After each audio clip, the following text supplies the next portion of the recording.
سنی تھی اور بڑے اختصار کے ساتھ ان باتوں کو دوبارہ یاد دہانی کے طور پر آپ کے سامنے پیش کیا جاتا ہے کہ مشرکین مکہ نے یہ مطالبہ کیا تھا کہ اگر محمد صلی اللہ علیہ وسلم اللہ کے سچے رسول ہیں تو وہ قصہ یوسف کو بیان کریں۔ اس مطالبے کو اللہ رب العزت نے پورا کیا اور یوسف علیہ السلام کا قصہ اتنی تفصیل کے ساتھ بیان کیا گیا کہ جتنی تفصیل نہ تورات میں ملتی تھی نہ انجیل میں۔ المختصر کہ یوسف علیہ السلام نے خواب دیکھا، جس خواب کے بارے میں جب انہوں نے اپنے والد محترم یعقوب علیہ السلام سے ذکر کیا تو ان کے والد نے فرمایا کہ آپ اس خواب کا ذکر اپنے بھائیوں سے نہ کیجیے گا، وہ آپ سے حسد رکھتے ہیں، آپ کو نقصان نہ پہنچائیں۔ بھائیوں کو یہ بات بری لگتی تھی کہ یعقوب علیہ السلام یوسف علیہ السلام اور ان کے سگے بھائی کو زیادہ محبت دیا کرتے تھے ان کے مقابلے میں۔ انہوں نے آپس میں منصوبہ بندی کی اور ایک دن یعقوب علیہ السلام سے اجازت لے کر یوسف علیہ السلام کو اپنے ساتھ لے گئے اور ان کو کنویں میں ڈال دیا۔ واپس آ کر جھوٹ کہا اور یوسف علیہ السلام کی قمیص پر جھوٹا خون لگا کر دکھا دیا کہ بھیڑیے نے یوسف کو کھا لیا، ہم کچھ نہ کر سکے۔ اسی اثنا میں اللہ رب العزت نے ایسی تدابیر کی، وہ سب سے بہتر مدبر ہے، کہ یوسف علیہ السلام کو ایک قافلے والوں نے کنویں میں سے نکالا اور ان کو مصر کے بازار تک پہنچا دیا۔ وہاں وہ عزیز مصر کے گھر پر غلام کی حیثیت سے رہنے لگے اور رموز مملکت کے بارے میں اس گھر میں باتیں ہوتی تھیں، وہ غور سے سنا کرتے تھے اور آہستہ آہستہ انہیں حکومت چلانے کی جو رموز تھے وہ اللہ نے سکھائے۔ عزیز مصر کی بیوی چونکہ یوسف علیہ السلام بڑے خوبصورت تھے، وہ ان کی محبت میں گرفتار ہو گئی اور ان سے کسی برے کام کا ارادہ کر لیا۔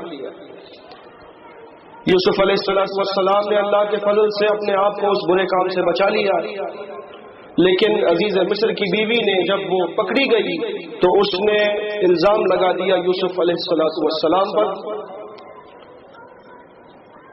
پھر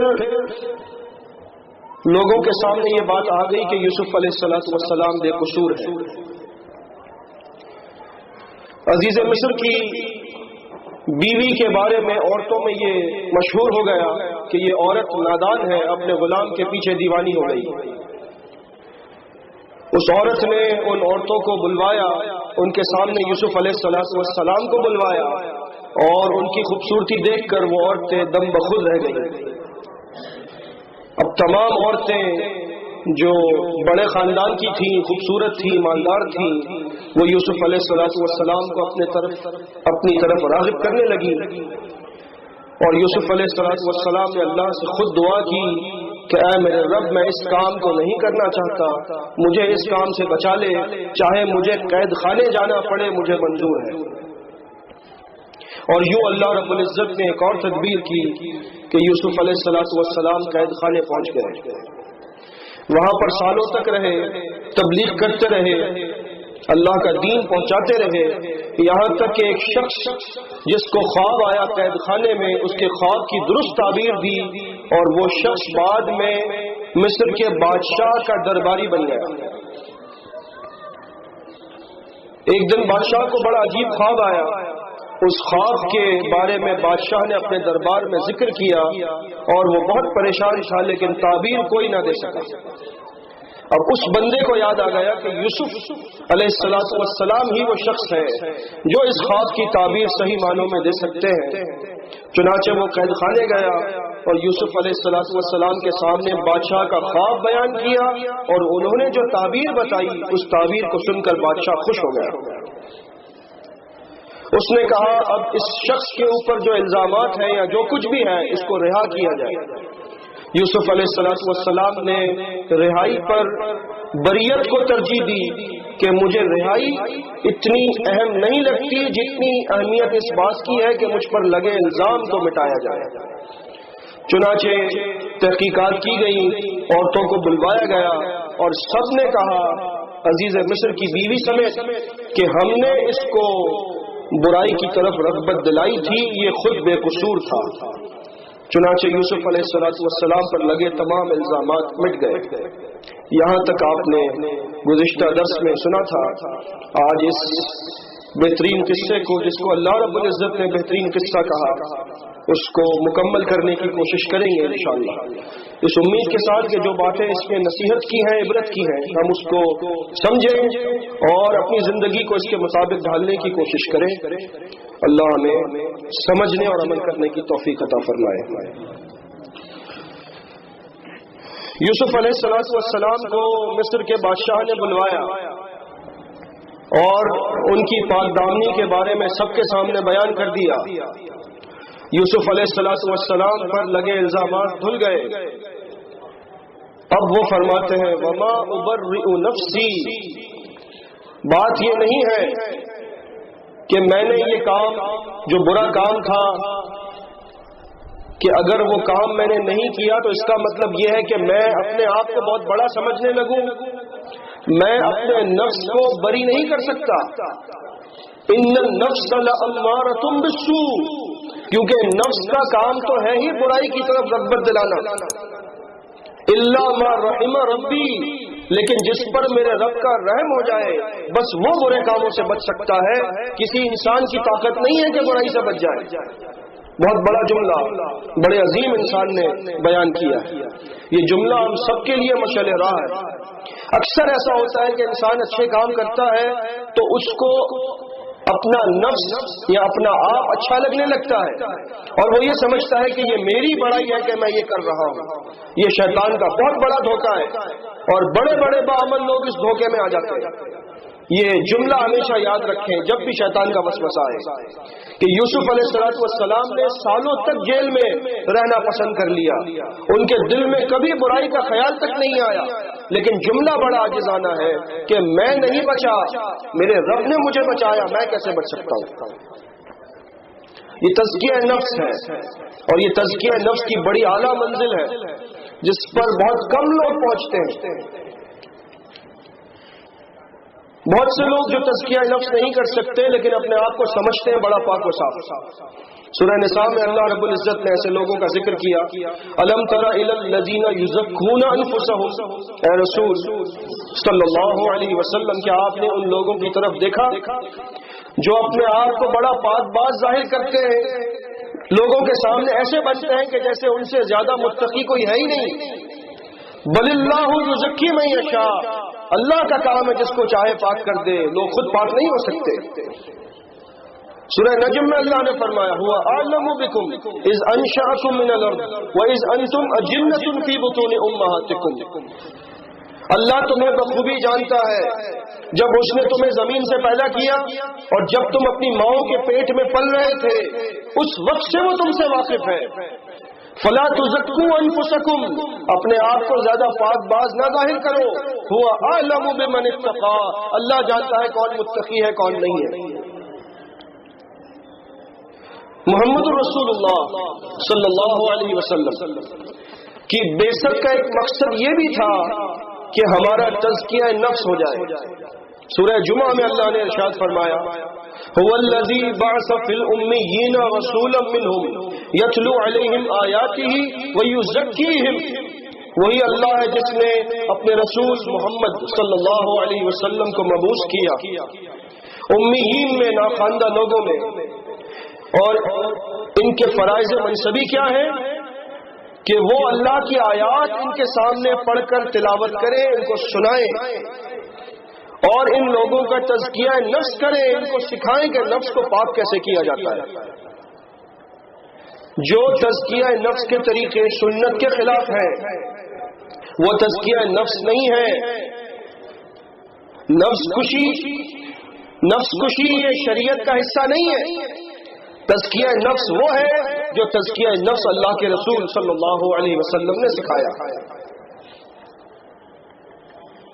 اور اللہ رب العزت نے فرمایا سورہ اعلیٰ میں قد افلح من تزکا، یقیناً وہ کامیاب ہو گیا جس نے اپنے نفس کا تزکیہ کر لیا.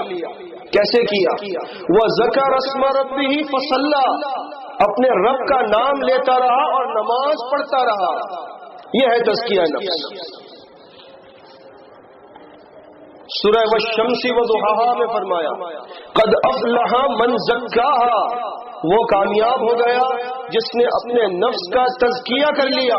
وقد خاب من دساها، اور وہ برباد ہوا جس نے اپنے نفس کو مٹی میں ملا دیا. یعنی نفس پر اتنے گناہوں کا بوجھ ڈال دیا کہ اب وہ کبھی کامیاب نہیں ہو سکتا. تو نفس کا تزکیہ کرنا ہے، اور تزکیہ کرنا اس طرح سے ہے جس طرح سے اللہ کے رسول صلی اللہ علیہ وسلم نے فرمایا.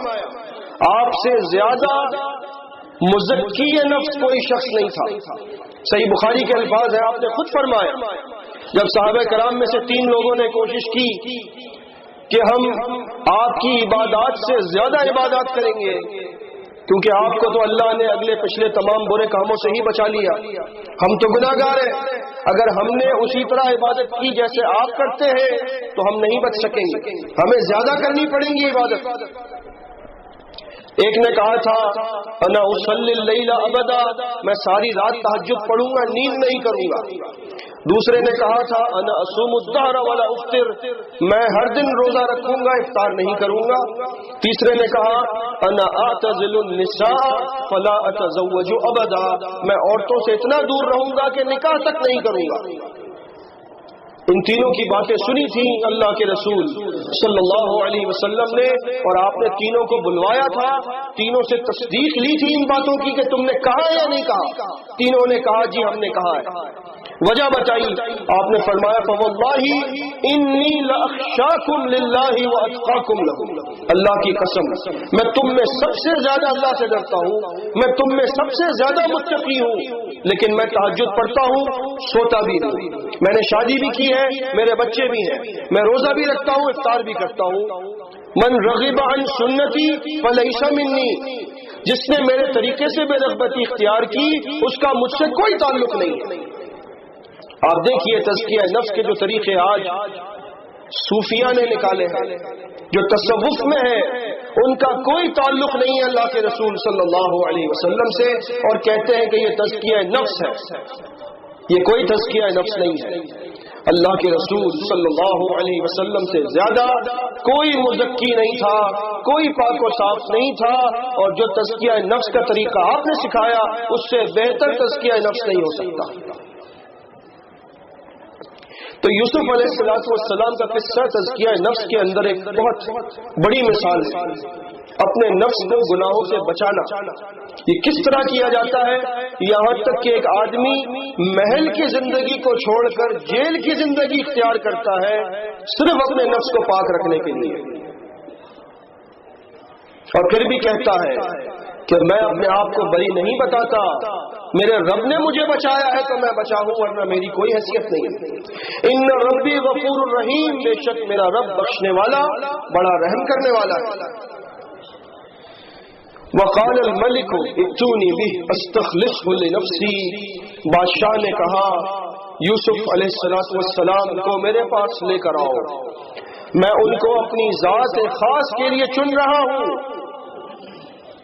فلما کلمہ، جب دونوں میں گفتگو ہوئی، قال انک اليوم لدینا مکین امین، تو بادشاہ نے کہا کہ آج سے آپ ہمارے پاس نہ صرف یہ کہ مرتبے میں اعلیٰ ہے بلکہ آپ کو امانت دار سمجھ کر عہدہ دیا جائے.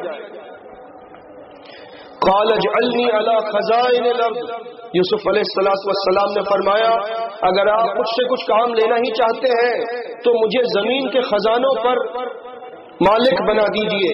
انی حفیظ علیم، میں حفاظت بھی کر سکتا ہوں اور مجھے علم بھی ہے. وَكَذَلِكَ مَكَّنَّا لِيُوسُفَ فِي الْأَرْضِ، اس طرح سے ہم نے یوسف علیہ السلام کو زمین میں تمکنت دی. کہاں وہ بندہ جس کو بھائی اس کے کنویں میں ڈال کر چلے گئے، اور کہاں وہ مصر کے خزانوں کا مالک، مصر کے خزانوں کی کنجیاں اس کے ہاتھ میں. اللہ رب العزت جس کو چاہے دے سکتا ہے. يَتَبَوَّأُ مِنْهَا حَيْثُ يَشَاءُ، وہ جہاں چاہتے مصر میں آ جا سکتے تھے، کوئی روک ٹوک نہیں ہے. نُصِيبُ بِرَحْمَتِنَا مَن نَّشَاءُ، ہم جسے چاہتے ہیں اپنی رحمت سے عطا کر دیتے ہیں. وَلَا نُضِيعُ أَجْرَ الْمُحْسِنِينَ، اور احسان کرنے والوں کا اجر ہم ضائع نہیں کرتے. وَلَأَجْرُ الْآخِرَةِ خَيْرٌ لِّلَّذِينَ آمَنُوا وَكَانُوا يَتَّقُونَ، لیکن اس سے بہتر وہ اجر ہے جو آخرت کا ہے، ایمان والوں کے لیے اور متقی پرہیزگار لوگوں کے لیے. وَجَاءَ إِخْوَةُ يُوسُف، اب وہ وعدہ پورا ہوا اور خواب کی تعبیر کے مطابق مصر اور آس پاس کے علاقوں میں قحط سالی ہو گئی. یوسف علیہ السلام کے بھائی جس علاقے میں رہتے تھے وہاں بھی غلہ اور اناج بہت کم ہو گئے. اور اب وہ بھائی آتے ہیں مصر اور یوسف علیہ السلام کے پاس چلے جاتے ہیں. ان کو نہیں معلوم ہے کہ یہ یوسف ہے. فَدَخَلُوا عَلَيْهِ فَعَرَفَهُمْ، ان کو دیکھتے ہی پہچان لیا یوسف علیہ السلام نے. وَهُمْ لَهُ مُنْكِرُونَ، لیکن وہ نہ پہچان سکے. ان کے وہم و گمان میں نہیں تھا کہ وہ لڑکا بچہ جس کو ہم نے کنویں میں ڈال دیا تھا. پہلے تو ان کو یہی یقین تھا کہ وہ کہیں زمانے کی گردش کا شکار ہو گیا ہوگا، لیکن ان کے وہم و گمان میں نہ تھا کہ جس پر مصر کے خزانوں کی کنجیاں جس کے ہاتھ میں ہے، جس کی اجازت سے غلہ ملتا ہے، وہ وہی ہمارا بھائی ہے جس کو ہم کنویں میں ڈال کر آ گئے. وَلَمَّا جَهَّزَهُمْ بِجَهَازِهِمْ، اب ان کو غلہ دے دیا. یوسف علیہ السلام نے اجازت دے دی، ٹھیک ہے ان کو غلہ دے دو ان کا. قَالَ ائْتُونِي بِأَخٍ لَّكُم مِّنْ أَبِيكُمْ، اور جاتے جاتے ان سے کہا آئندہ جب آؤ تو اپنے بھائی کو لے کر آنا. اب بھی وہ نہیں سمجھ سکے کہ یہ بھائی کا ذکر کیوں آیا بیچ میں. الا ترون انی اوفی الکیل، کیا تم نہیں دیکھتے کہ میں تمہیں اناج بھی پورا دے رہا ہوں. وانا خیر المنزلین، اور میں نے تمہاری مہمان نوازی بھی بڑی اچھی کی ہے، لہٰذا اپنے بھائی کو بھی لے کر آنا، میں اس کی بھی مہمان نوازی کروں گا. فَإِن لَّمْ تَأْتُونِي بِهِ فَلَا كَيْدَ لَكُمْ عِندِي وَلَا تَقْرَبُونَ، اگر آئندہ تم اپنے بھائی کو لے کر نہ آئے تو نہ تمہیں غلہ ملے گا نہ تم میرے پاس ہی آ سکو گے. یہ تنبیہ کر دی ان کو کہ بھائی کو ضرور لے کر آنا ہے. بھائی کون سا؟ جو یوسف علیہ السلام کے سگے بھائی. قالوا سنراود عنه اباه وانا لفاعلون، انہوں نے کہا ہم اپنے والد محترم کو سمجھانے کی کوشش کریں گے کہ وہ ہمیں بھائی کو لے جانے کی اجازت دے دیں، ہم ضرور یہ کام کریں گے. وقال لفتيانه، یوسف علیہ السلام نے اپنے خادموں سے کہا اجعلوا بضاعتهم في رحالهم، انہوں نے جو رقم دی تھی غلہ خریدنے کے لیے وہ رقم دوبارہ ان کے پالان میں ڈال دو. لعلهم يعرفونها، تاکہ جب اذا انقلبوا الى اهلهم اپنے گھر جائیں تو ان کو سامان میں رقم دوبارہ نظر آ جائے. لعلهم يرجعون، تو وہ دوبارہ غلہ لینے آ سکے. یہ نہ ہو کہ ان کے پاس آئندہ غلہ خریدنے کے لیے پیسے ہی نہ ہو تو پیسے بھی دوبارہ ڈال دو. پورا اہتمام کیا یوسف علیہ السلام نے اس بات کا کہ وہ دوبارہ ضرور مصر آئے اناج لینے اور اپنے بھائی کو بھی لے کر آئے. یہ تدبیر اللہ ان کے لیے کر رہا ہے.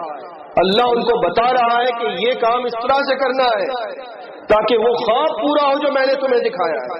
کون سا خواب؟ جو 11 ستارے، سورج اور چاند سجدے میں اللہ رب العزت نے ان کو دکھائے، اس خواب کی تعبیر ہونی ہے. فلما رجعوا الى ابيهم، جب وہ بھائی واپس گئے یوسف علیہ السلام کے اپنے والد محترم کے پاس، قالوا یا ابانا منع منا الكيل، انہوں نے کہا ابا جان آئندہ غلہ نہیں ملے گا. فارسل معنا اخانا، آئندہ بھائی کو ساتھ لے جانا پڑے گا، آپ اجازت دے دیجئے نقتل، تاکہ ہم غلہ دوبارہ لا سکیں، وَإِنَّا لَهُ لَحَافِظُونَ، ہم اس کی حفاظت کریں گے۔ اب ان کی حفاظت کا ریکارڈ تو پہلے ہی خراب تھا، انہوں نے پہلے بھی یہ کہا تھا یوسف علیہ السلام کے معاملے میں کہ ہم حفاظت کریں گے۔ یعقوب علیہ السلام سے زیادہ اس بات کو کوئی نہیں جانتا، کیونکہ ان پر وہ سال گزرے ہیں، وہ جدائی انہوں نے برداشت کی ہے اپنے بیٹے کی۔ کہنے لگے قال هل آمنکم علیہ الا کما امنتکم علی اخیہ من قبل، کیا میں تمہاری ذمہ داری پر اس کو بھی دے دوں جیسے اس سے پہلے تم نے ذمہ داری لی تھی اس کے بھائی کی، یوسف کی؟ فاللہ خیر حافظا وہو ارحم الراحمین، تمہاری حفاظت میں نہیں دے سکتا، اللہ سب سے بہتر حفاظت کرنے والا ہے، وہ سب سے زیادہ رحم کرنے والا ہے، اگر دوں گا تو اللہ کی حفاظت میں دوں گا، تمہارے ذمے پر کسی کو نہیں دوں گا۔ وَلَمَّا فَتَحُوا مَتَاعَهُمْ، جب انہوں نے سامان کو کھولا، وَجَدُوا بِضَاعَتَهُمْ رُدَّتْ إِلَيْهِمْ، تو کیا دیکھتے ہیں کہ جو پیسے وہ دے کر آئے تھے مصر میں غلہ خریدنے کے لیے، وہ بھی سامان میں ہی مل گئے۔ قالوا یا ابانا ما نبغی، کہنے لگے ابا جان اور ہمیں کیا چاہیے، هذه بضاعتنا ردت الینا، نہ صرف غلہ ملا بلکہ رقم بھی واپس مل گئی۔ وَنَمِيرُ أَهْلَنَا، اب ہم دوبارہ اس رقم کو لے کر جائیں گے، وَنَحْفَظُ أَخَانَا، اور غلہ لے آئیں گے، اپنے بھائی کو لیکن ساتھ لے جانا پڑے گا، اس کی ہم حفاظت کریں گے، یہ وعدہ کرتے ہیں۔ وَنَزْدَادُ كَيْلَ بَعِيرٍ، اور اس مرتبہ غلہ زیادہ لا سکیں گے، کیونکہ پہلے کی رقم بھی جمع ہے اور یہ رقم دوبارہ مل گئی، اب غلہ دگنا لا سکتے ہیں۔ آپ جانے دیجئے ذالک کیل یسیر، ہمیں یہ غلہ اب لانا آسان لگتا ہے، کوئی مشکل بات نہیں ہے۔ قال لن ارسلہ معکم، یعقوب علیہ السلام نے فرمایا میں ہرگز بھی اس کو تمہارے ساتھ نہیں بھیجوں گا، حتی تؤتونی موثقا من اللہ، جب تک کہ تم مجھے اللہ کے نام پر عہد و پیما کر کے قسم نہ اٹھا لو میرے سامنے، لتأتوننی بہ، کہ تم ضرور اس کو واپس لے کر آؤ گے۔ اگر تم نے قسم اٹھا لی کہ ہم عہد کرتے ہیں کہ اس کو لے جا رہے ہیں تو واپس بھی لائیں گے ضرور، تب تو میں بھیجوں گا، ورنہ نہیں۔ الا ان یحاط بکم، مگر یہ کہ تم سب کو ہی پکڑ لیا جائے، اگر اللہ نہ خواستہ اور کوئی بھی مجھ تک نہ آ سکے تو الگ بات ہے، لیکن اگر تم واپس آؤ گے تو اس کو لانا پڑے گا، یہ وعدہ کر کے جاؤ۔ فلما آتوہ موثقہم، جب انہوں نے عہد کر لیا اپنے ابا سے، قال اللہ علی ما نقول وکیل، یعقوب علیہ السلام نے فرمایا جو باتیں ہم کر رہے ہیں ان پر اللہ ہمارا وکیل ہے، اللہ سب کچھ دیکھ رہا ہے، سب کچھ سن رہا ہے، اور وہ سب کچھ جانتا ہے کہ تم کیا کرنے والے ہو، میں نے اللہ کے بھروسے پر تمہارے حوالے کیا اپنے دوسرے بیٹے کو بھی۔ وقال یا بنی لا تدخلوا من باب واحد، جب جانے لگے بچے تو کہا اے میرے بیٹوں تم سارے مصر میں جاؤ تو ایک دروازے سے داخل مت ہونا، وادخلوا من ابواب متفرقہ، سارے بھائی الگ الگ دروازوں سے جانا۔ اب یہ 11 بھائی ہیں اور یعقوب علیہ السلام کے ذہن میں یہ بات تھی، اگرچہ نبی سے بہتر کوئی نہیں جانتا کہ اللہ پر بھروسہ کرنا کیا چیز ہے، لیکن آدمی تدبیر ضرور کرتا ہے مشکل سے بچنے کے لیے۔ یعقوب علیہ السلام کو تقدیر میں اور تدبیر میں جو ربط ہے وہ معلوم تھا، اور یہی جاننا سب سے بڑی بات کہ آدمی تقدیر پر سب کچھ چھوڑ کر تدبیر کرنا چھوڑ دے، یہ بھی غلط ہے، اور تدبیر اتنی اعلیٰ یہ کہے کہ اب جو میں نے میں اس پر غالب ہوں، تو یہ بھی غلط ہے۔ تدبیر خود کرنی ہے لیکن ہوگا وہی جو تقدیر میں لکھا ہے۔ یہ ربط جس کو سمجھ میں آ جائے وہ تیاری کر سکتا ہے ہر مشکل سے بچنے کے لیے، لیکن بھروسہ پھر بھی اللہ پر ہوگا، اپنی تدبیر پر بھروسہ نہیں ہوگا۔ یعقوب علیہ السلام نے اپنے بیٹوں کو کسی آفت سے بچنے کے لیے جو ذہن میں تدبیر آئی وہ بتا دی کہ سارے ایک ساتھ مت چلے جانا، دروازے سے الگ الگ دروازوں سے جانا۔ وما اغنی عنکم من اللہ من شیء، اگر کوئی نقصان ہونے والا ہے تو میں تمہیں بچا نہیں سکتا. یعنی نبی یعقوب علیہ السلام زندہ حیات موجود ہے، پھر بھی کہتے ہیں کہ میں تمہیں نقصان سے نہیں بچا سکتا. تو یہ سمجھنا کہ کوئی نبی کوئی رسول وہ اپنی زندگی کے بعد ہمیں نقصان سے بچا سکیں گے، یہ کیسے ممکن ہے؟ قرآن مجید تو پکار پکار کر کہتا ہے. سورہ اعراف کو پڑھیے آپ، وَلَوْ كُنْتُ أَعْلَمُ الْغَيْبَ لَاسْتَكْثَرْتُ مِنَ الْخَيْرِ وَمَا مَسَّنِيَ السُّوءُ. اے رسول صلی اللہ علیہ وسلم آپ اعلان کر دیجئے میں غیب نہیں جانتا. اگر میں غیب جانتا ہوتا تو میں تمام خیر کو جمع کر لیتا، ساری بھلائیاں سمیٹ لیتا اور مجھے کبھی کوئی نقصان نہ پہنچتا. لیکن بات یہ ہے کہ یہ بات تو صرف اللہ ہی جانتا ہے کہ کون سے کام کو کرنے سے نفع ہوگا اور کون سے کام کو کرنے سے نقصان ہوگا. آدمی اپنی تدبیر کر سکتا ہے، ہوگا وہی جو تقدیر میں اللہ رب العزت نے اپنے بندے کے لکھا ہے. میں تمہیں نہیں بچا سکوں گا اگر نقصان اللہ نے لکھا ہے، لیکن جو میں بتا رہا ہوں میری نصیحت پر عمل کرنا. ان الحکم الا للہ، حکم تو اللہ ہی کا چلتا ہے. میرے تدبیر کرنے سے کچھ نہیں ہوتا، تدبیر بھی کرنی ہے اور پھر اللہ کی تقدیر پر چھوڑنا. اس میں ایک اشارہ یہ بھی ہے کیونکہ نظر حق ہے، نظر بد لگتی ہے، اور 11 بیٹے کسی ایک ہی شخص کے اور سارے جوان، تو کہیں ایسا نہ ہوتا کہ کسی کی نظریں بد لگ جاتی. عین ممکن ہے یعقوب علیہ السلام کے ذہن میں یہ بات بھی، الگ الگ دروازوں سے جانا، سارے جھپتے کا جھپتا ایک ساتھ نہ چلے جانا. اور اس بات پر ہمیں صحیح بخاری کی حدیث ملتی ہے کتاب الطب میں، اللہ کے رسول صلی اللہ علیہ وسلم نے فرمایا العین حق، نظر لگنا حق ہے. نظر لگ جاتی ہے اور نظر کے بڑے اثرات ہوتے ہیں.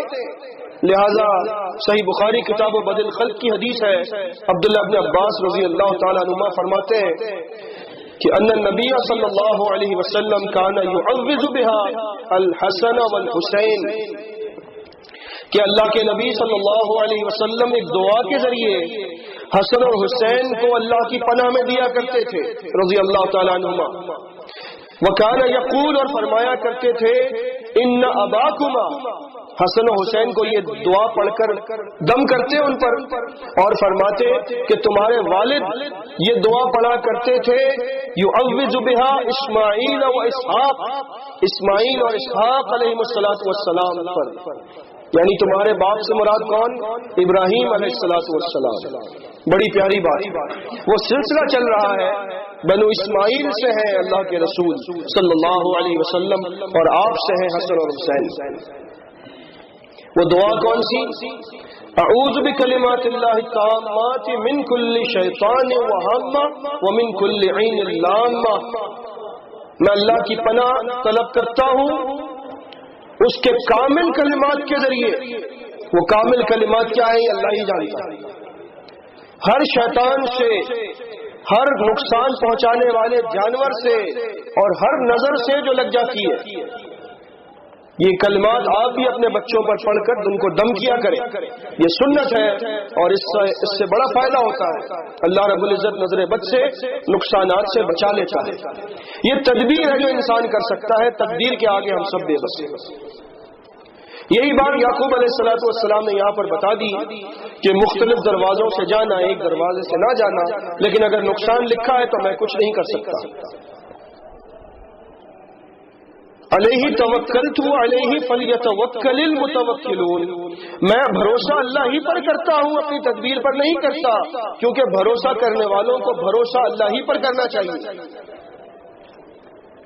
ولما دخلوا من حيث امرهم ابوهم، جب وہ سارے بیٹے اپنے والد کی اطاعت کر کے اسی طرح سے مصر میں داخل ہوئے الگ الگ دروازوں سے، ما كان يغني عنهم من الله من شيء، یعقوب علیہ السلام جانتے تھے اس کام کو کرنے سے وہ مستقبل کو بدل نہیں سکتے، جو ہونے والا ہے اس میں کوئی مداخلت نہیں کر سکتے.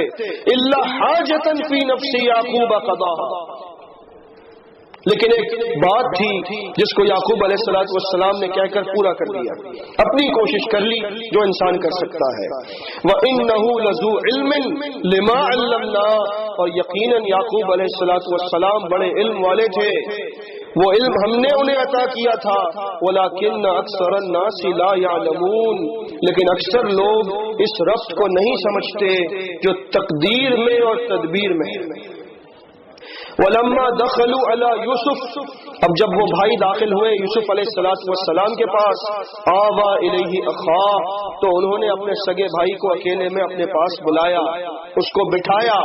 قَالَ إِنِّي أَنَا أَخُوكَ. میں ہی تمہارا سگا بھائی یوسف ہوں. فَلَا تَبْتَئِسْ بِمَا كَانُوا يَعْمَلُونَ. اب افسوس نہ کرنا ان باتوں پر جو یہ تمہارے ساتھ کرتے آئے ہیں. اب وقت آ چکا ہے کہ اللہ تعالیٰ ان کے سامنے معاملہ کھول دے گا. فَلَمَّا جَهَّزَهُمْ بِجَهَازِهِمْ. اب دوبارہ غلہ ان کی سواریوں پر لاد دیا گیا. جَعَلَ السِّقَايَةَ فِي رَحْلِ أَخِيهِ. اور جب وہ واپس جانے لگے تو یوسف علیہ السلام نے بادشاہ کا جو جام ہوتا ہے جس میں بادشاہ پیتے ہیں پانی یا جو کچھ بھی ہے، تو وہ شاہی جام انہوں نے چھپا دیا اپنے سگے بھائی کے سامان میں. اور جب وہ واپس جانے لگے اس کے ساتھ ثم اذن مؤذن. تو پیچھے سے یوسف علیہ السلام نے بتایا کہ شاہی جام غائب ہے، یہی لوگ ابھی محل میں آئے تھے، ان کے سامان کی تلاشی لینی ہے. تو اعلان کرنے والے نے اعلان کیا ایتھا العیر انکم لسارقون. اے قافلے والو تم چور ہو، رک جاؤ. قالوا واقبلوا علیہم ماذا تفقدون. جب تلاشی لینے والے آئے تو بھائیوں نے کہا تمہیں کیا چیز نہیں مل رہی ہمیں بتاؤ. قالوا نفقد سواع الملک. ہمیں شاہی جام نہیں مل رہا. ولمن جاء به حمل بعیر. اور جس نے وہ ہمیں دے دیا تلاش کر کے یا جس کو علم ہو اس کے بارے میں تو ہم اس کو ایک بار غلہ اور دے دیں گے مزید انعام کے طور پر. وَأَنَا بِهِ زَعِيمٌ. اور میں اس کی ذمہ داری لیتا ہوں، اس اعلان کرنے والے نے کہا. قالوا تاللہ لقد علمتم ما جئنا لنفسد فی الارض. انہوں نے جواب دیا بھائیوں نے اللہ کی قسم تم جانتے ہو ہم تو اچھے لوگ ہیں، ہم زمین میں فساد کرنے نہیں آئے، ہم چوری کرنے نہیں آئے، ہمارے پاس کہاں سے شاہی جام آئے گا. وما كنا سارقین. ہم چور بھی نہیں ہیں. قالوا فما جزاؤه ان كنتم كاذبین. انہوں نے کہا اگر تمہارے سامان میں سے وہ نکل آیا تو سزا کیا قبول کرتے ہو. قالوا جزاؤه من وجد في رحله فهو جزاؤه. اگر ہمارے سامان میں وہ نکل آیا، ہم میں سے جس کے سامان میں نکلا اس کو روک لیا جائے، یہی اس کا بدلہ ہے. كذلك نجزي الظالمین. ہمارے ہاں تو یہی قانون ہے. اب سارا معاملہ اللہ رب العزت نے بنا دیا، وہ تدبیر اللہ نے کی اور ان کو معلوم ہی نہیں ہے کہ ہو کیا رہا ہے. آپ سوچئے کتنی بے بسی ہے انسان کی. ان کو معلوم نہیں ہے، خود ان کو بتا رہے ہیں کہ جس کے سامان میں نکلے اس کو روک لینا. اور وہاں والد صاحب کو کہہ کر آئے ہیں کہ ہم کسی بھی حال میں بھائی کو چھوڑ کر نہیں آئیں گے. ان کے وہم و گمان میں نہیں ہے کہ اس کے سامان میں یہ نکلے گا.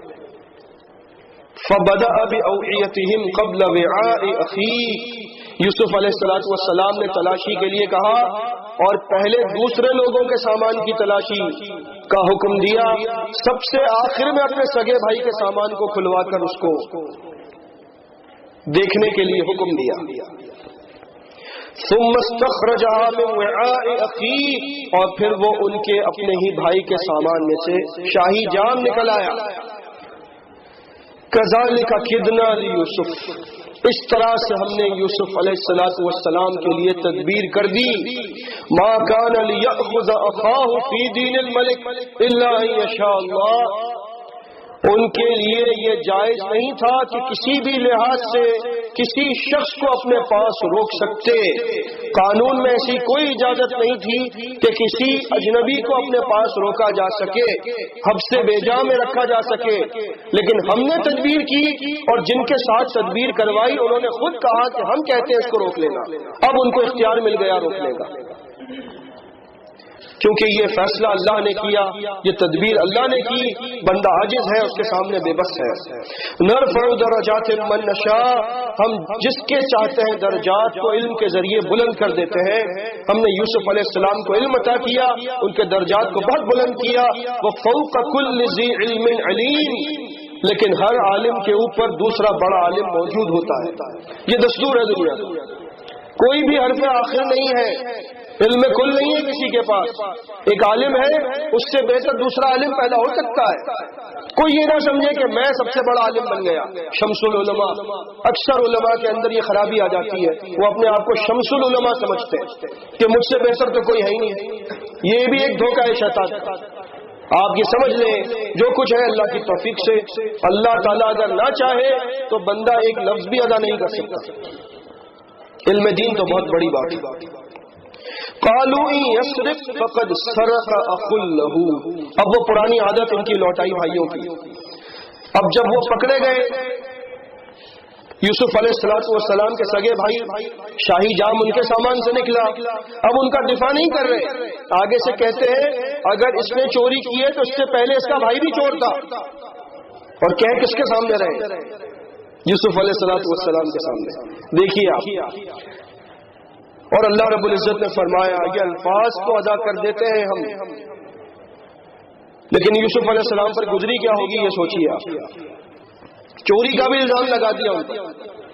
فقد سرق اخ له من قبل، اس سے پہلے اس کا بھائی بھی چور تھا۔ فأسرها يوسف في نفسه، اس بات کو یوسف نے اپنے دل میں چھپائے رکھا۔ ابھی تک اللہ نے اجازت نہیں دی ہے بیان کرنے کی، اس لیے دل میں رکھا اس کو، لگا لو الزام ایک اور مجھ پر چوری کا، لیکن اللہ نے مجھے اجازت نہیں دی، میں خاموش ہوں۔ ولم يبدها لهم، کوئی بات نہ کہی، خاموش ہو گئے، اور اپنا وقار اس کو قائم رکھا ان کے سامنے، یہ ظاہر نہیں کیا کہ ان کو اس جملے سے کوئی تکلیف ہوئی ہے۔ قال انتم شر مکانا، بس اتنا کہہ دیا تم لوگ بہت برے لوگ لگتے ہو مجھے، جو اپنے بھائیوں پر بھی الزام لگا رہے ہو چوری کا۔ واللہ اعلم بما تصفون، اور اللہ جانتا ہے ان باتوں کو جو تم یہاں پر بیان کر رہے ہو۔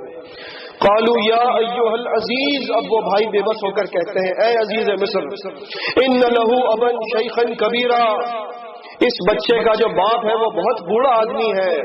فخذ احدنا مکانا، اس کی جگہ ہم میں سے کسی کو روک لے آپ۔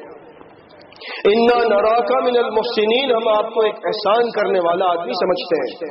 اس کا والد اس کی جدائی برداشت نہیں کر سکے گا، سامان میں اگرچہ اس کے نکلا ہے شاہی جان، لیکن ہمیں روک لیں، آپ اس کو چھوڑ دیں۔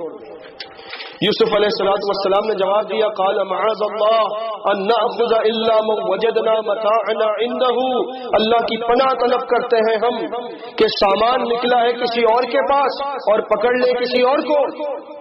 انا اذا لظالمون، اگر ہم نے یہ کیا تو ہم ظالم ہو جائیں گے، یعنی چوری کسی نے کی، پکڑا کسی اور کو جائے۔ آج کل ہوتا کیا ہے؟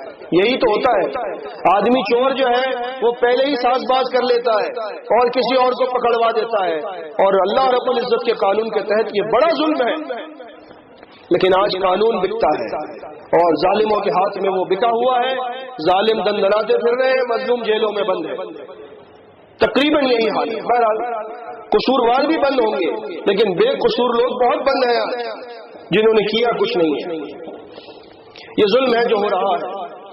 فَلَمَّا اسْتَيْأَسُوا مِنْهُ خَلَصُوا نَجِيًّا، اب وہ نا امید ہو گئے کہ اب کوئی صورت نہیں ہے اس کو واپس لے جانے کی اپنے ابا کے پاس۔ آپس میں تنہائی میں مشورہ کرنے لگے 10 بھائی۔ قَالَ كَبِيرُهُمْ، سب سے بڑے نے کہا الم تعلموا ان اباکم قد اخذ علیکم موثقا من اللہ، تمہیں یاد ہے ابا جان نے اس مرتبہ تو اللہ کی قسم لی تھی ہم سے، مضبوط عہد لیا تھا۔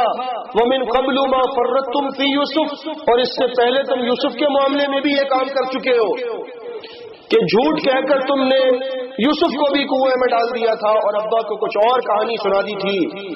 فلن ابرح الارض حتی یأذن لی ابی، میں تو یہاں سے واپس نہیں جاؤں گا، بڑا کہہ رہا ہے میں تو واپس نہیں جاؤں گا، میں منہ دکھانے کے قابل نہیں رہا جب تک کہ ابا جان خود مجھے نہ بلا لے، میں نہیں جاؤں گا۔ او یحکم اللہ لی، یا اللہ میرا فیصلہ کر دے، میں اسی زمین پر رہوں گا، وہو خیر الحاکمین، اور سب سے بہتر فیصلہ اللہ ہی کرنے والا ہے۔ اب آہستہ آہستہ وہ برے کاموں کی جو عادتیں تھیں ان کی وجہ سے ہونے والے نقصانات اصلاح کر رہے ہیں انسان کی۔ اب احساس ہو رہا ہے کہ ابا جان کو مزید تکلیف نہیں دے سکتے، پہلے جھوٹ کہا تھا، اب یہ معاملہ ہے اس میں بھی ہم پھنس گئے، اب منہ دکھانے کے قابل نہیں رہے، لہذا اللہ کے اوپر چھوڑ دو۔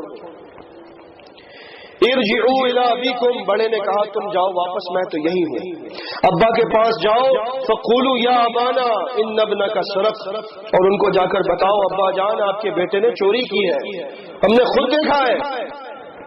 وما شہدنا الا بما علمنا، ہم نہیں گواہی دیتے مگر اس کی جو ہم جانتے ہیں، وما کننا للغیب حافظین، اور اگر کسی اور نے چوری کی ہے تو یہ غیب کا معاملہ ہے، اور غیب تو اللہ ہی جانتا ہے، ہم نہیں جانتے۔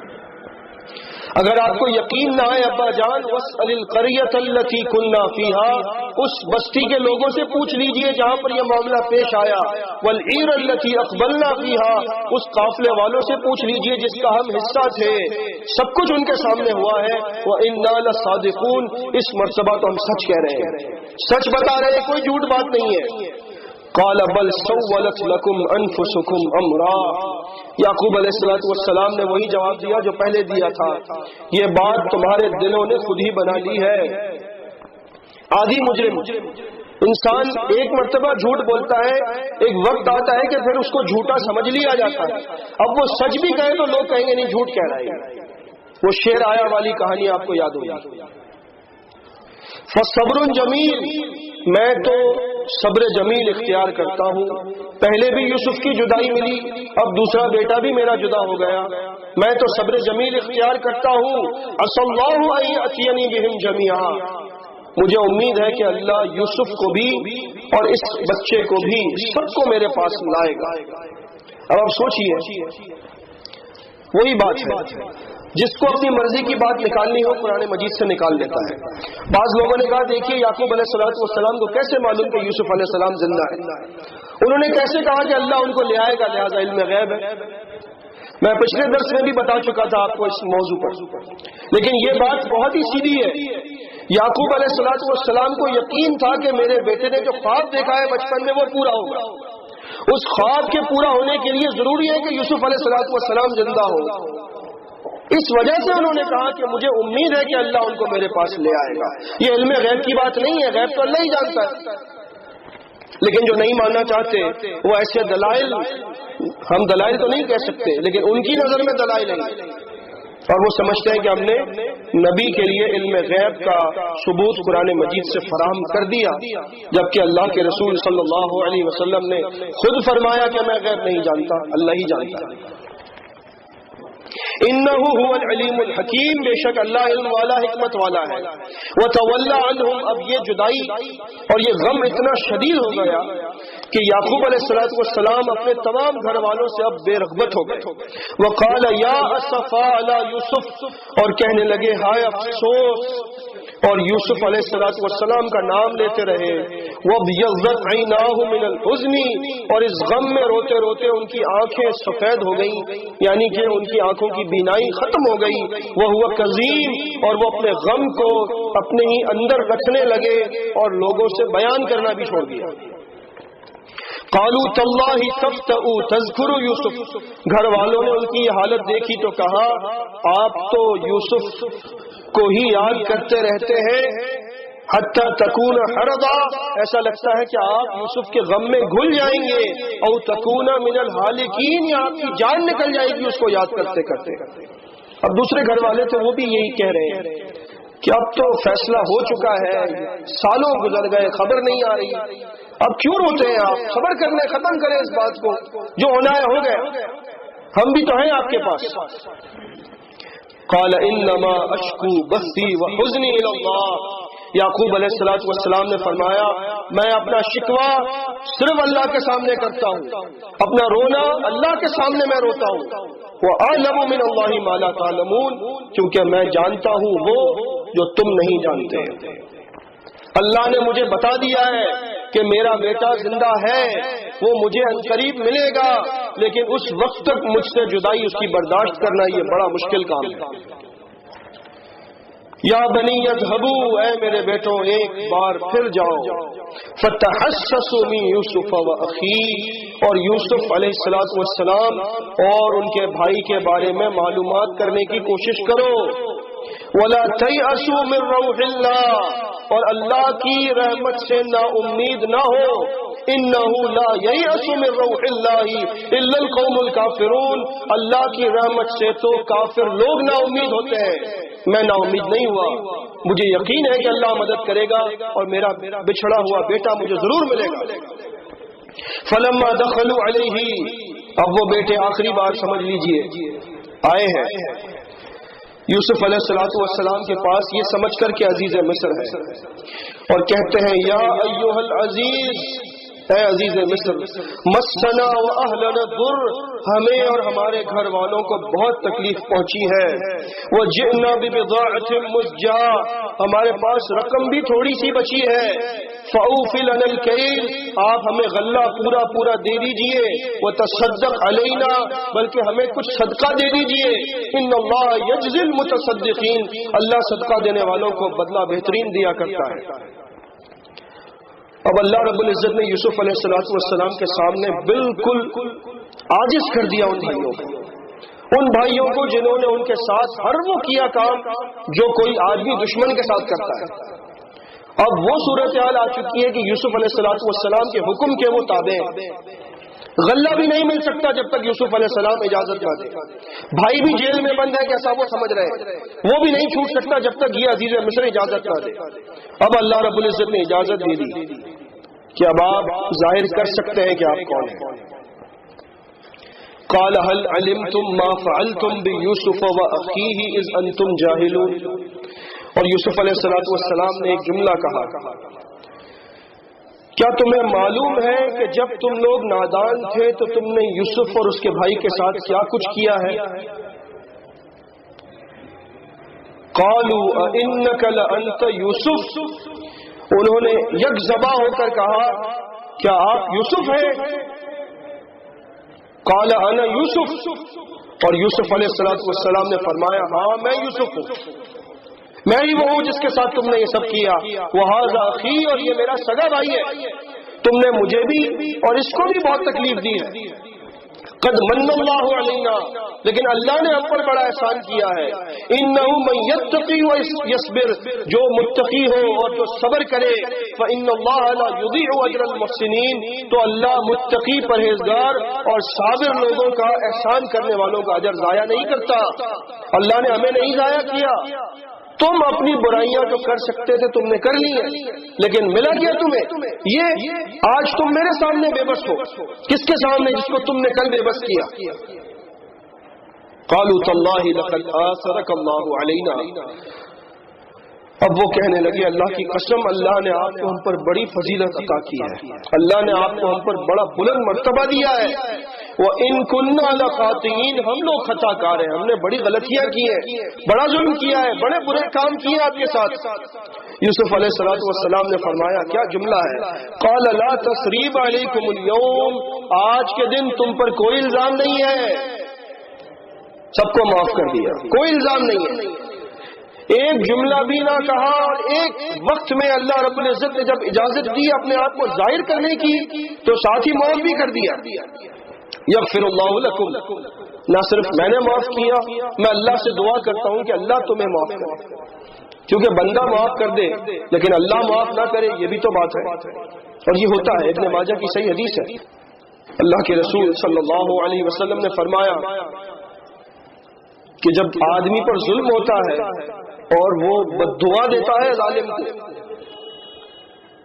تو صحیح بخاری کے بھی الفاظ ہے کتاب المظالم میں، واتقی دعوت المظلوم، مظلوم کی بددعا سے بچو، فإنہ لیس بینہا وبین اللہ حجاب، کیونکہ مظلوم کی بددعا میں اور اللہ کے درمیان کوئی پردہ نہیں ہوتا، وہ جا کر لگتی ہے فوراً۔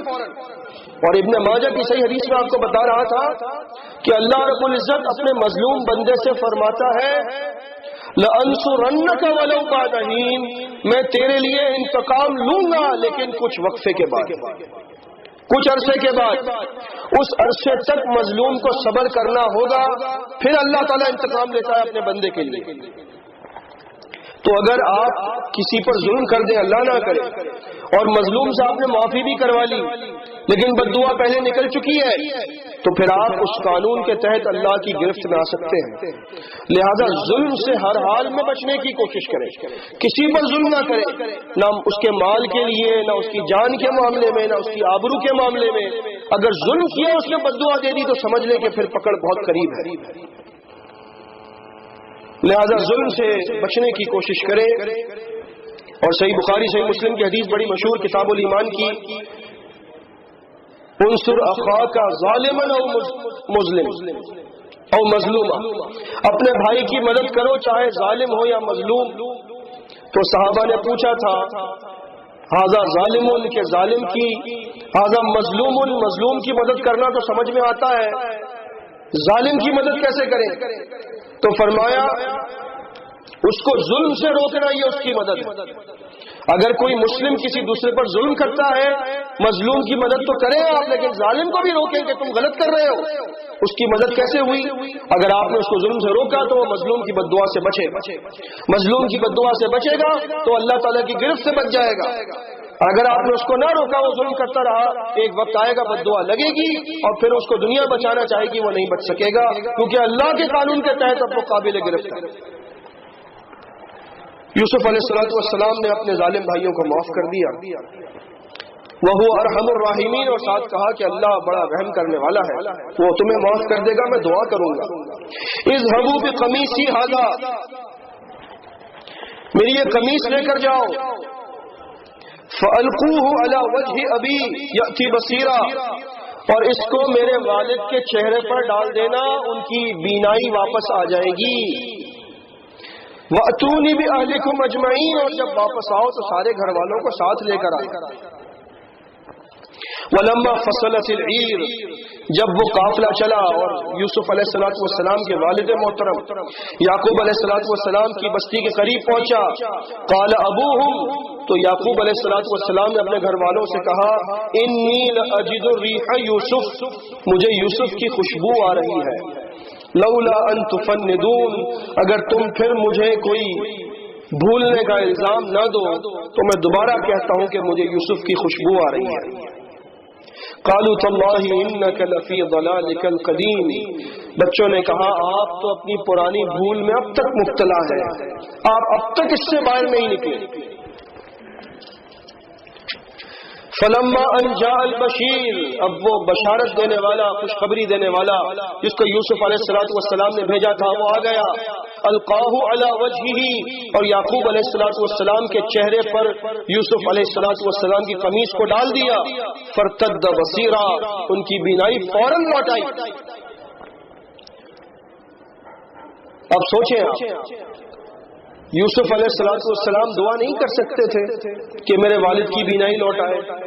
یعقوب علیہ السلام کی بینائی بغیر قمیص کے نہیں لوٹ سکتی تھی، بالکل لوٹ سکتی تھی، لیکن یہ تبرکات ہیں اور یہ اللہ رب العزت نے رکھے ہیں اپنے محبوب بندوں میں کہ ان کے تبرکات سے شفا ملتی ہے، فوائد ملتے ہیں۔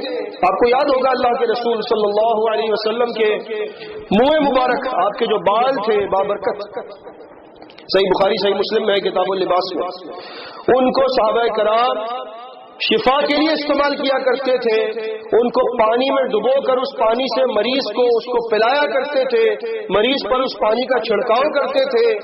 ام سلمہ رضی اللہ تعالیٰ عنہ کے پاس وہ بال رکھے ہوتے تھے، لوگ آیا کرتے تھے ان کے پاس ان بالوں سے تبرکات حاصل کرنے کے لیے۔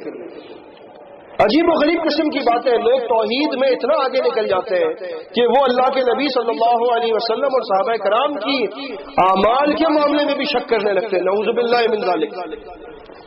ایسا ہوا ہے امیر محترم مسعود احمد صاحب رحمۃ اللہ علیہ کے دور میں، انہوں نے ایک فرقہ پرست عالم کے سامنے اس حدیث کو رکھا کہ آپ کیسے کہتے ہیں کہ تبرکات سے شفا کا ملنا شرک ہے؟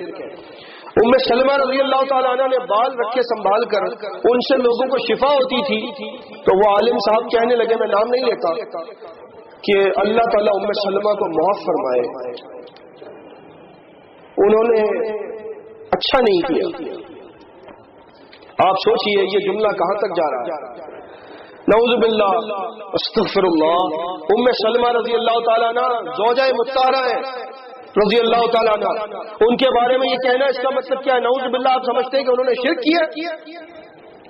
نہیں, تبرکات سے فیض حاصل کرنا تو قرآن مجید سے ثابت ہے. یہ یوسف علیہ السلام کی قمیص ہے, اس میں ایسی کیا بات تھی کہ ان کی بینائی لوٹائی؟ یہ اللہ رب العزت نے اس میں طاقت رکھی ہے, شفا رکھی ہے. یہ تبرکات ہے انبیاء کی. اور اس بات میں بھی شرک کا پہلو تلاش کرنا یہ بہت ہی بڑی جرت ہے اور اپنی آخرت برباد کرنے کے مترادف ہے. تو لوگوں کا مشغلہ ہے, کوئی بات اپنے ذہن میں نہ آئی, کوئی دعا سمجھ میں نہ آئی, شرک کا فتویٰ لگا دیا, بات صحابہ تک جائے پرواہ نہیں, جو میں نے سمجھا ہے وہ ٹھیک ہے, باقی سب غلط. اسی وجہ سے لوگ حق سے دور ہو جاتے ہیں. اللہ میں استقامت نصیب فرمائے. صحیح حدیث ہو تو عقیدہ اس کے مطابق بنانا چاہیے. یہ نہ ہو کہ حدیث کو عقیدے کے مطابق ڈھال لیں یا پھر حدیث کو رد کر دیں. یہ منکرین حدیث کا کام تو ہو سکتا ہے, مسلمین کا کام نہیں ہو سکتا. قال الم اقل لكم انی اعلم من اللہ ما لا تعلمون. اب یعقوب علیہ السلام کی بینائی لوٹ آئی تو انہوں نے کہا میں تم سے نہ کہتا تھا کہ میں وہ جانتا ہوں اللہ کی طرف سے باتیں جو تم نہیں جانتے. میں تم سے کہا کرتا تھا کہ میرا بیٹا زندہ ہے, تمہیں یقین نہیں آتا تھا. قالوا یا ابانا استغفر لنا ذنوبنا. اب وہ سارے بچے جنہوں نے وہ سارا ستم ڈھایا, اپنے والد کی جو ان کی بینائی ختم ہوئی اس کے بھی یہی لوگ ذمہ دار تھے. اب کہتے ہیں ابا جان ہمارے لیے اللہ سے بخشش کی دعا ضرور کیجیے گا. انا کنا خاطئین, ہم بڑے خطا کار ہیں, ہم نے بڑا غلط کیا ہے اپنے بھائی کے ساتھ, آپ کے ساتھ, سب کے ساتھ. والد کا دل تو والد کا دل ہے. قال سوف استغفر لكم ربی. کہتے میں قریب تمہارے لیے اللہ سے بخشش کی دعا کروں گا. انہ هو الغفور الرحیم, وہ بڑا بخشنے والا, بڑا رحم کرنے والا. فلما دخلوا علی یوسف, اب وہ سارے یوسف علیہ السلام کے پاس مصر جاتے ہیں. یوسف علیہ السلام ان کا استقبال کرنے مصر کے دروازے تک جاتے ہیں. آوا الیہ ابویہ, اور اپنے والد اور والدہ کو اپنے پاس بٹھاتے ہیں. وقال ادخلوا مصر ان شاء اللہ آمنین, اور کہتے ہیں مصر میں داخل ہو جائیے اللہ کی توفیق سے امن کے ساتھ. ورفع ابویہ علی العرش, اور اپنے والدین کو یوسف علیہ السلام تخت پر بٹھاتے ہیں. وخروا له سجدا, اور پھر وہ 11 بھائی اور ان کے والدین سب یوسف علیہ السلام کے سامنے سجدے میں گر پڑتے ہیں. وقال یا ابتی ھذا تأویل رؤیایا من قبل. یوسف علیہ السلام فرماتے ہیں اے ابا جان, یہی ہے وہ تعبیر اس خواب کی جو اللہ نے مجھے پہلے دکھایا تھا. قد جعلها ربی حقا, میرے رب نے اس خواب کو آج سچ کر دیا اتنے سالوں کے بعد. وقد احسن بی اذ اخرجنی من السجن, اور اس نے مجھ پر بڑا احسان کیا جب اس نے مجھے قید خانے سے نجات دلوائی. وجاء بکم من البدوی, اور آپ کو گاؤں سے لے آیا. من بعد ان نزغ الشیطان بینی و بین اخوتی, جبکہ شیطان نے میرے اور میرے بھائیوں کے درمیان اختلاف کو ڈال دیا تھا اور اختلاف جڑ پکڑ چکا تھا. ان ربی لطیف لما یشاء, لیکن میرا رب بڑا باریک بین ہے, ایسی باریکی سے تدبیر کرتا ہے جو وہ چاہتا ہے وہی ہوتا ہے, اور لوگوں کو معلوم نہیں ہوتا کہ کیا ہو رہا ہے. انہ هو العلیم الحکیم, بے شک وہ علم والا اور حکمت والا ہے. رب قد آتیتنی من الملک, اے میرے رب تو نے مجھے بادشاہت عطا کر دی. وعلمتنی من تأویل الاحادیث, تو نے مجھے رموز مملکت اور خوابوں کی تعلیم کا علم سکھا دیا. فاطر السماوات والارض, اے آسمانوں اور زمین کے پیدا کرنے والے. انت ولی فی الدنیا والآخرہ, تو ہی دنیا اور آخرت میں میرا کارساز ہے. توفنی مسلما والحقنی بالصالحین, مجھے موت اس حال میں دینا کہ میں مسلم ہوں اور آخرت کے دن مجھے نیک لوگوں کے ساتھ کھڑا کرنا. ذالک من انباء الغیب نوحیہ الیک، یہ غیب کی وہ خبریں ہیں جو ہم آپ کی طرف اے رسول صلی اللہ علیہ وسلم وحی کرتے رہتے ہیں۔ وما کنت لدیہم اذ اجمعوا امرہم وہم یمکرون، آپ اس وقت موجود نہیں تھے جب یوسف کے بھائی یوسف کو کنویں میں ڈالنے کے لیے مشورہ کر رہے تھے۔ وما اکثر الناس ولو حرصت بمؤمنین، آپ نے یہ قصہ بیان کر دیا، لوگوں کو ایمان لے آنا چاہیے، اس قدر تفصیل سے قصہ یوسف بیان کیا، یقیناً یہ سچے رسول ہوں گے، لیکن آپ کے چاہنے کے باوجود اے رسول صلی اللہ علیہ وسلم لوگوں کی اکثریت آپ پر ایمان نہیں لائے گی۔ وما تسألهم علیہ من اجر، آپ ان سے اس تبلیغ پر کوئی اجرت تو نہیں مانگتے، ان ہوا الا ذکر للعالمین، یہ تو بس دنیا والوں کے لیے نصیحت ہے۔ وَكَأَيٍّ مِّنْ آيَةٍ فِي السَّمَاوَاتِ وَالْأَرْضِ يَمُرُّونَ عَلَيْهَا، یہ قصہ یوسف کیا چیز ہے، یہ نادان تو آسمانوں اور زمین کی اتنی نشانیوں کو دیکھتے ہیں، بلکہ اکثر نشانیوں پر تو یہ گزرتے ہیں، وَهُمْ عَنْهَا مُعْرِضُونَ، لیکن دیکھنے کے باوجود اعراض کرتے ہیں۔